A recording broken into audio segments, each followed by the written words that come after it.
এই আইনটা করাই হয়েছে আসিফ মাহমুদের অস্ত্র দুটাকে বৈধ করার জন্য। কেমন কথা বলেন? হ্যাঁ, এটাই কথা। ওনার যদি অস্ত্র যেদিন উনি পদত্যাগ করলেন ওই দিনই তো ওনার অস্ত্র দুটা অবৈধ হয়ে গেছে। সে তো আগে পাইছিল হলো মন্ত্রীর কোটায়, সেই অস্ত্র দুটা জমা দিছে। আমি একটু জিজ্ঞাসা করলাম আপনাকে প্রশ্ন, আপনি জানেন অস্ত্রের খবর? আমাদের সাংবাদিকরা প্রশ্ন করছে, যারা জিজ্ঞাসা করছে প্রশ্নটা জিজ্ঞাসাও করে নাই। অস্ত্র দুটা কি হলো? যে অস্ত্র নিয়ে এসে এয়ারপোর্ট পর্যন্ত চলে গেছিল, ওই অস্ত্র কই?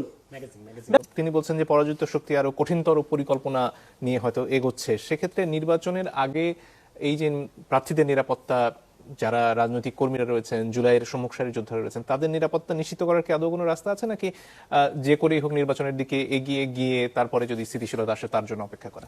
যে কথাটা মান্না ভাই বললেন যে আপনি নিরাপত্তাটা, প্রার্থীদের নিরাপত্তা কিভাবে নিশ্চিত করবেন? বন্দুক দিয়ে তো নিরাপত্তা নিশ্চিত করা যায় না, বন্দুক দিয়ে হত্যা করা যায়, নিরাপত্তা নিশ্চিত কেমন করবেন আপনি?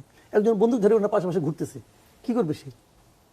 যখন ধরে দূরে থেকে একজন গুলি করে দিল অথবা পাশে দিয়ে যাওয়ার সময় গুলি করলো, সে তো আর প্রস্তুত না এই মুহূর্তে করবে গুলি, সে কি প্রস্তুত? প্রস্তুত না, তাহলে কেমনে হবে ভাই? বিষয়টা হলো ধরেন নিরাপত্তা, বিষয়টা হলো ডিপেন্ড করে টোটাল এনভায়রনমেন্টের উপর। আপনি যদি সেই এনভায়রনমেন্টটা ক্রিয়েট করতে পারতেন তাহলে হতো, তাহলে গানম্যান লাগতো না।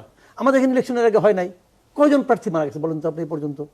সবচেয়ে যেটা ঝঞ্ঝা বিক্ষুব্ধ যে ইলেকশনগুলো হয়েছে আমাদের, মানে প্রবল ঝঞ্ঝা বিক্ষুব্ধ মানে কি, প্রবল প্রতিদ্বন্দ্বিতা যে ইলেকশনগুলো হয়েছে, কয়জন প্রার্থী মারা গেছে? এমনকি 2014 সালে ইলেকশন যেটা হয়েছে ওটা তো ইলেকশনই হয় নাই। তারপরে যেটা হয়েছে বিএনপি এবং জামাত সর্বশক্তি প্রয়োগ করছিল সেই ইলেকশনটাকে প্রতিহত করার জন্য, করে নাই? করছে তো। কয়জন লোক মারা গেছে? এটা ওইভাবে হয় না। বিষয়টা হলো কি জানেন, এটা যেটা হচ্ছে, আমি আবারও বলি, হাদের মৃত্যুটা তো আমরা আলোচনা করতেছি, ওটা নিয়ে তো এই প্রশ্নটা উঠছে। হাদের মৃত্যু কিন্তু একদম প্রার্থীর মৃত্যু না, হাদের মৃত্যু কিন্তু একদম সম্ভাব্য প্রার্থীর মৃত্যু না, মৃত্যু নয় মনে নিয়ে মৃত্যু আসলে ভয় নাই। আমি ধরে নিচ্ছি, সরি, এই যে এইটা ওনাকে যে আমরা মানে হলো গুলিবিদ্ধ করা হলো, এটা কিন্তু একদম প্রার্থীকে গুলিবিদ্ধ করা হয় নাই। এটা কিন্তু পুরো, আমি আগেও বলছি, এটা পুরো বিষয়টা কিন্তু পলিটিক্যাল। এটার মাধ্যমে, ওনাকে গুলি করার মাধ্যমে একটা রাজনৈতিক ফয়দা লাভের চেষ্টা হচ্ছে, আর কিছু না। যে লোকগুলিকে তাদের প্রতিদ্বন্দ্বী মনে করা হচ্ছে, যে লোকগুলিকে তাদের লক্ষ্য অর্জনের ক্ষেত্রে বাধা মনে করা হচ্ছে, সেই লোকগুলিকে জব্দ করা, সেই লোকগুলিকে মানুষের কাছে হেয় প্রতিপন্ন করা, এই প্রচেষ্টা হচ্ছে। এবং এটা বাণিজ্য হচ্ছে নানাভাবে, যার যার মতলবে এই হাদির এই আঘাত প্রাপ্তিটাকে বাণিজ্য করা হচ্ছে।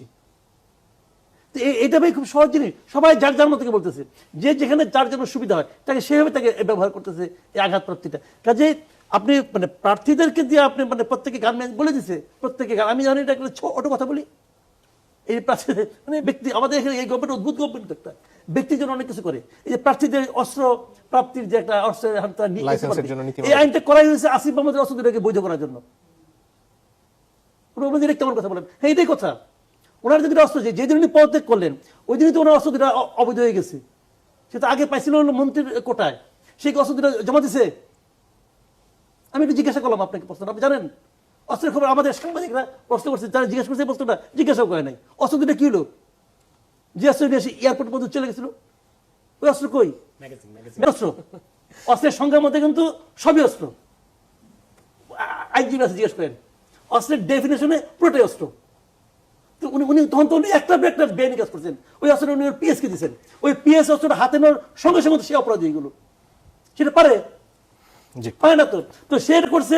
আমার এমন এক আমি অথর্ব এক স্বরাষ্ট্র উপদেষ্টা পাইছি, সে বলতেছে ওই যে লোকে যায় না চশমা টশমা ফেলে চলে যায়, ওইভাবে চশমা মতো নিয়ে গেছে। এই লোকটাকে আবার আর্মির জেনারেল ছিল, আমি বুঝিও না। এখন ওইটাকে বৈধতা দেওয়ার জন্য এখন বলছে প্রার্থীরা অস্ত্র নিতে পারবে। কি কারণে প্রার্থীরা অস্ত্র নেবে? প্রার্থী কি ভোট চাবে অস্ত্র হাতে নিয়ে? এক হাতে অস্ত্র আর এক হাতে ভাই ভোট দেন, এটা করবে? কি রে ভাই, কোন পাগলে পাল্লে পড়লাম? এরা ভাই ইলেকশন করবে নাকি ইতিহাসের শ্রেষ্ঠ ইলেকশন? যে বক্তব্য সামাজিক যোগাযোগ মাধ্যমে, যেখানে এটাকে ভারতের বিজয় হিসেবে দেখানোর তিনি চেষ্টা করেছেন, সেটা নিয়ে প্রচুর বিতর্ক আছে। কিন্তু তার সাথে জামাত নেতা জনাব পরোয়ারের যে বক্তব্য, যে এখানে ভারতের সেনানায়কের কাছে পাকিস্তানের সেনানায়ক আত্মসমর্পণ করেছেন, মুক্তিযোদ্ধাদের কাছে নয়, এই প্রশ্নগুলো তুলে কি আসলে জামাত এবং ভারতের এখনকার যে বক্তব্য মুক্তিযুদ্ধকে কেন্দ্র করে, সেটা কি খানিকটা মিলে যাচ্ছে? দেখেন, এখানে পুরো জিনিসটাই কি হয়েছে, যে ইতিহাস যখন আপনি আংশিক পড়বেন তখন এই ধরনের ঝামেলা কিন্তু হতে থাকবে। ইতিহাস বলে পুরোটা পড়া উচিত।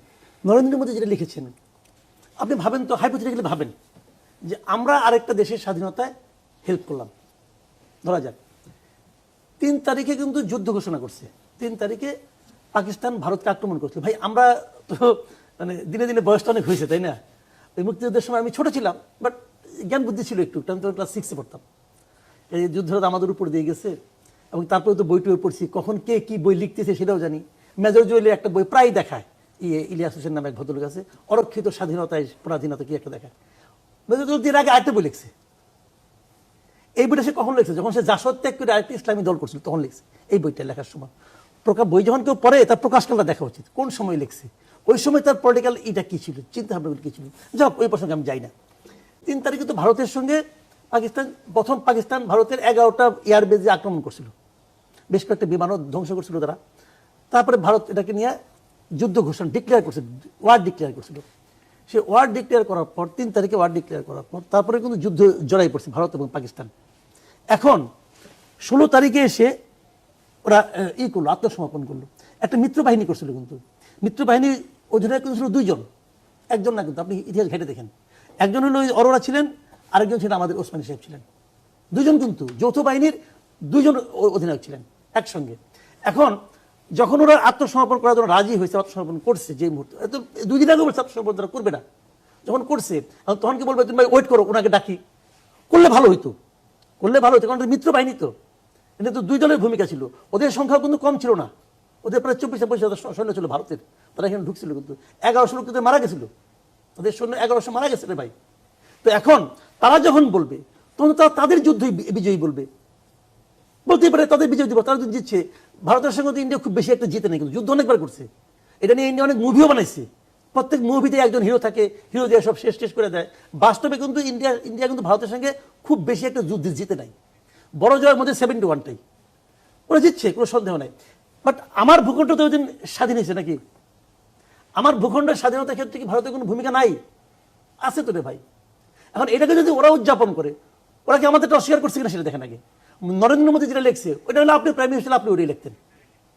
ওটাই ওনাদের সৈন্য মারা গেছে 1100, ওনারা জয় করছে, বন্দী হওয়ার পর সবগুলি নিয়ে তারা ইন্ডিয়া চলে গেছে। কিন্তু ইন্ডিয়া ছিল বক্তব্য তো তার বৃহত্তর প্রেক্ষাপটে যদি দেখা যায়, সেখানে ভারতের গণমাধ্যম, টেলিভিশন, সিনেমা সবখানেই তো এই পুরো ব্যাপারটাকে বাংলাদেশের ভূমিকা, মুক্তিযোদ্ধাদের এতদিনের যে সংগ্রাম সেটাকে ছোট করে দেখানোর একটা দেখায়, তারা প্রয়াস। ছোট করে দেখায়, এবং এর দেখানোর ফলও তারা পায়, তারা তো নিন্দিত হয়।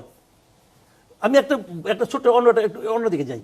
ভারতে একটা মুভি হয়েছিল একবার, আমরা গুন্ডে, পারলে দেখেন গুন্ডে। হ্যাঁ, ভালো, মোটামুটি ওদের বাজার চলতে কমার্শিয়াল মুভি। IMDb-তে বিভিন্ন মুভির ডাটাবেস থাকে না, ওখানে কিন্তু ওদের রেটিং থাকে, পাবলিক অপিনিয়নের উপর, পাবলিক ভোটিংয়ের উপর রেটিং হয়। গুন্ডের রেটিং হলো 2.8 আউট অফ 10। এত কম কেন? এটা কিন্তু 2.8 ইদানিং বোধ হয়েছে, আগে আরো কম ছিল। ওটাই ছিল সর্বনিম্ন রেটিং। কি কারণে জানেন? বাংলাদেশের মানুষ ভোট দিয়ে ওটাকে রেটিং কমাই দিচ্ছে, কারণ 1 এর নিচে ভোট দেওয়া যায় না। 1কে সবাই মারছে, রেটিং কমে গেছে। কি কারণে করছিল? ওইটার মধ্যে তারা এক জায়গায় বলতেছিল, ওটার মধ্যে একটা ছিল ঢাকা থেকে যায়, একটা কলকাতা থেকে যায়, 2 নায়ক আর কি। ওটার মধ্যে বলতেছিল যে বাংলাদেশ হলো ভারত পাকিস্তান যুদ্ধের বাই প্রোডাক্ট। তার মানে এই যে ফিলিংসটা, এটা কিন্তু আমাদের দেশের মানুষের মধ্যে আছে। আমরা কোনো বাই প্রোডাক্ট না, এই যুদ্ধে আমরা জিতেছি, আমরাই জিতছি, ওরাও জিতছে। ওরা ওদের মধ্যে বিজয় উদযাপন করে, আমি আমার মধ্যে বিজয় উদযাপন করি। ওদের দেশে কিন্তু কেউ বলে না বিজয় দিবস করা যাবে না। আমাদের এখানে বলে কি, আমাদের এখানে একজন বলতেছে, দিন দেখলাম সেটা বইয়ের স্যান্ডেল তুলছে। যদি কেউ 16 ডিসেম্বরকে বিজয় দিবস বলে, তাহলে কি সে স্যান্ডেল দিয়ে পিটাবে। কিন্তু এই যে নতুন করে ইতিহাস বলার চেষ্টা জামাতের তরফ থেকে যেটা করা হচ্ছে, সেটার ফলে কি তাদের কোনো রাজনৈতিক ফায়দা হচ্ছে? অবশ্যই, অবশ্যই। কারণ যখনই তারা কোথাও যায় একটা প্রশ্ন আসে যে 71 আপনাদের ভূমিকা কি ছিল।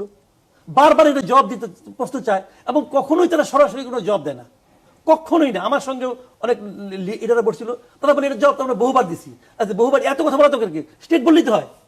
এই জবাব তারা সরাসরি দেয় না। দেয় না এই কারণে তারা আসলে মনে প্রাণে যে জবাবটা মানুষ শুনতে চায় সেটা তারা দিতে চায় না। বেসিক কথাটা এটা। এখন যদি তারা একটা ভিন্ন পার্সপেক্টিভ, ভিন্ন একটা ধারণা মানুষের মধ্যে তৈরি করতে পারে, তাহলে তাদের জবাব দেওয়া লাগে না। তখন তারা বলবে আমরা যে ঠিক ছিলাম।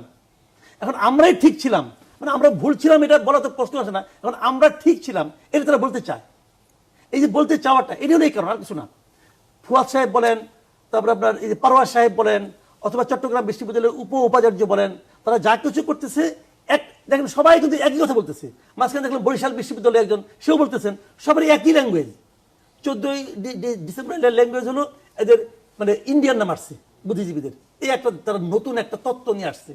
আর আরেকটা হলো কি, এটা আমাদের বিজয় দিবসটা কেন, যেহেতু এখানে উসমানী সাহেব ছিল না। তো এই যুক্তিগুলি ওসমানী সাহেব না থাকাটা আমি মনে করি তৎকালীন যারা আমাদের সরকার ছিল যারা তাদের ব্যর্থতা, এটা আমি মনে করি এটা আমাদের জন্য খুব মানে আনন্দজনক কোনো ঘটনা না। এটা আপনি বিচার করেন কেন ছিল না, কে ছিল না, পিছনে দাঁড়ায় ছিল একে খন্দকার সাহেব, এটা ঠিক আছে, আমি কিন্তু এটাকে প্রশংসা করছি না, এটাকে আমি জাস্টিফাই করার চেষ্টা করতেছি না, কিন্তু আমি বলতে চাচ্ছি যে এটার কারণে এটা বিজয় দিবস নয়, এটা আবার ঠিক না, এটা আবার ঠিক না। কাজে ওভাবে দেখতে হবে। আমরা তো ওদিন বিজয় লাভ করেছি, ওই 16 তারিখের পরে 17 তারিখে দেশে কোনো পাকিস্তানি আর্মি ছিল না তো, পুরো দেশ কি মুক্ত হয় নাই? হয়েছে তো। মুক্তিযুদ্ধ বলে সাধারণ মানুষ বলে এটাকে ঢাকা শহরে উল্লাস করে নাই, মিছিল করে নাই, করছে তো। এটা কি বিজয় না? বিজয় তো এটা। ওই সিগনেচার করলেই কি না করলে কি, তাও তো বিজয়। জি, ধন্যবাদ। বিজয়টা ঠিক আছে।